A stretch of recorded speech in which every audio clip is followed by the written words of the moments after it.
সকলকে স্বাগত জানিয়ে শুরু করছি নতুন আরেকটি ভিডিও। তো এই ভিডিওটিতে একটি গুরুত্বপূর্ণ তথ্য আলোচনা করব।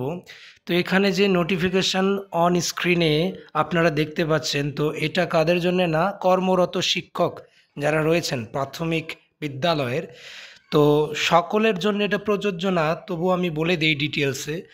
তো আগামী 8 তারিখ থেকে উচ্চ মাধ্যমিকের পরীক্ষা রয়েছে, যে সেমিস্টার পদ্ধতিতে হয়।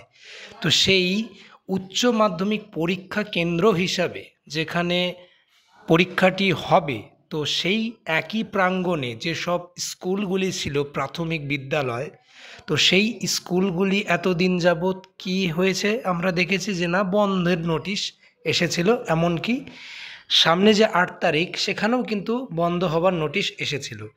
কিন্তু এবার একটু নড়ে চড়ে বসলো পর্ষদ, কারণ গত যে মাধ্যমিক পরীক্ষা গেল সেখানেও বন্ধ হবার নোটিশ এসেছে, এবং পরবর্তীতে উচ্চ মাধ্যমিকের ক্ষেত্রেও বন্ধ হবার নোটিশ এসেছে। এমনকি এবার অর্থাৎ 3 নম্বর পর্যায়ে এসেও বন্ধ হবার নোটিশ আসার পরে এটা ভেবেচিন্তে দেখলো পর্ষদ, এতে কিন্তু যে একাডেমিক ইয়ারটা থাকে প্রাথমিকের ক্ষেত্রে, সেখানে কিন্তু সিলেবাস কমপ্লিট করা কিন্তু অসম্ভব হয়ে যায়। যার ফলে এখন টুকিটাকি বহু কাজ থাকে প্রাথমিকেও, হলিস্টিক প্রোগ্রেস রিপোর্ট কার্ড, বিভিন্ন ধরনের যে কাজ করা বা নাম্বার আপলোড করা থেকে শুরু করে বিভিন্ন ধরনের যে কাজগুলো থাকে সেগুলো কিন্তু ব্যাহত হয়। যার ফলে যেখানে এই পরীক্ষাটি হবে একই জায়গায় যদি অবস্থিত থাকে, একই প্রাঙ্গণে, তো সেই সব প্রাথমিক বিদ্যালয়গুলি সকালবেলার শিফটে কিন্তু করতে হবে, স্কুলটা বা খোলা রাখতে হবে, এমনটাই কিন্তু বিজ্ঞপ্তি আজকেই কিছুক্ষণ আগে জারি হলো। তো এর ফলে কি হলো যে 6টা থেকে 9টা পর্যন্ত যে সময়সীমা 6:30 থেকে, তো তার মধ্যেই মিড ডে মিলের ব্যাপারটা থাকছে।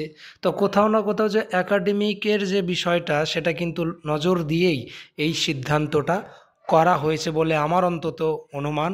কারণ এটা হবারই কথা ছিল, কারণ উচ্চ মাধ্যমিক সেই সঙ্গে মাধ্যমিক, এটা এইভাবে যদি ছুটি পড়তে থাকে, তো সেখানে কিন্তু একাধিক ছুটি পড়ে যায়।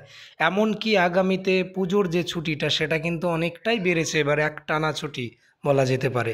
তো সব দিক থেকে যদি দেখা যায়, একটা ভালো সিদ্ধান্ত আমার অন্তত মনে হয়। তাই কর্মরত শিক্ষক যারা রয়েছেন প্রাথমিক, যে স্কুল উচ্চ মাধ্যমিকের অ্যাটাচ যে পরীক্ষা কেন্দ্র তার সাথে অ্যাটাচ, তো সেই সব বিদ্যালয়গুলি কিন্তু প্রাথমিক বিদ্যালয় সকালবেলা খুলতে হচ্ছে, এমনটাই কিন্তু এই নোটিশে দিয়ে জানিয়ে দিল পর্ষদ বা পর্ষদের তরফ থেকে।